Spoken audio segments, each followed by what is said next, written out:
A few days ago, I made a video in response to a viewer who asked me what I would consider to be the top 5 flagship handguns of my own personal collection.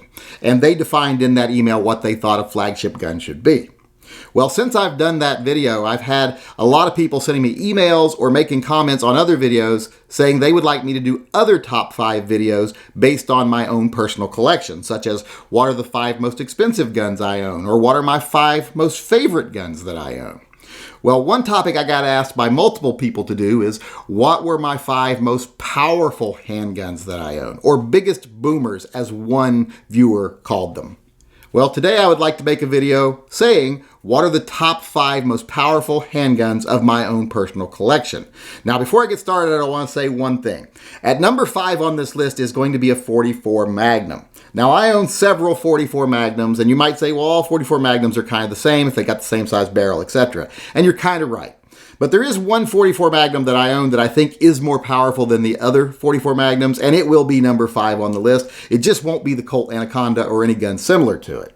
So with that being said, let's go ahead and get started with my own personal list of Yankee's top 5 biggest boomers. Okay, number 5 on my list of biggest booming handguns is my Ruger Super Blackhawk .44 Magnum. Now you might ask yourself, well, why is this gun more powerful than my other 4-inch barrel .44 Magnums? Well, there's one easy answer to that, and it's called Ruger only loads. Because you can regularly find Ruger only loadings from specific manufacturers, that gives this gun a little bit of an edge in power over other non-Ruger .44 Magnums. So this gun right here is number 5 on my list of biggest booming handguns. It is my Ruger Super Blackhawk .44 Mag.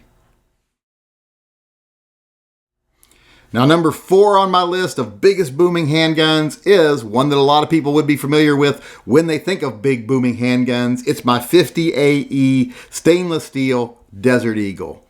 This is a big booming beast of a gun. If you've ever held a 50 AE round in your hand, you know it's an impressive semi-auto round. In fact, this is the only semi-auto that makes the list, but it definitely deserves the number 4 position on my list of biggest booming handguns, my Desert Eagle 50 AE in stainless steel. Okay, now number 3 on my list is a gun that a lot of people might be surprised I own. It is my Taurus Raging Judge Magnum. Now, this gun is not on the list because of the fact that it can take shotgun shells, as you can see here from this elongated cylinder.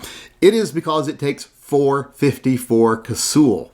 It's that .454 Casull round that makes this gun one of my biggest booming handguns, and that's why it's on the list here at number 3, the Taurus Raging Judge Magnum. Okay, now at number 2 is my Smith & Wesson 460 Smith & Wesson Magnum. This little snubby gun right here, like I said, like the name implies, is chambered in .460 Smith & Wesson Magnum, and it is a booming, powerful, massive round.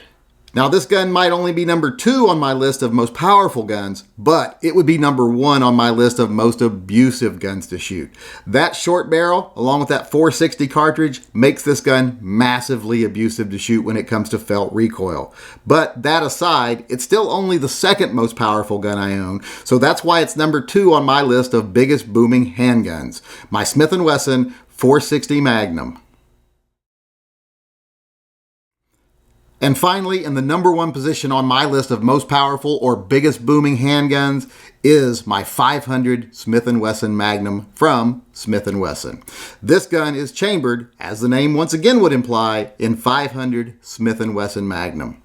I don't think I have to explain to anyone out there that this gun is an absolute cannon. This gun really earns that title of hand cannon that is often given to so many larger guns.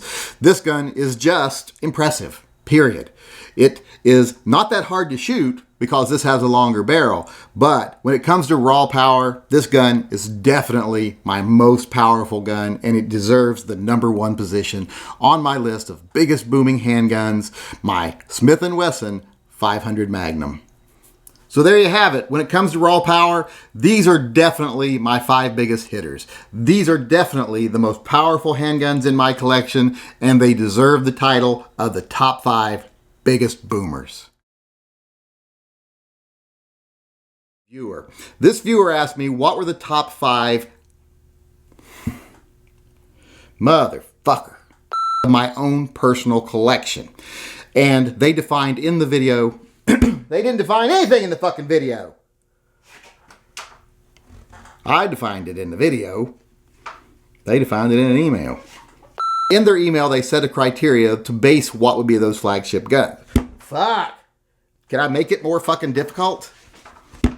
God damn it. I made a video listing my top... No, that's not how I want to start. A few... Blech. As that viewer described. Fuck. God damn it. Can't I fucking talk? What is wrong with me? Where did I set the fucking gun?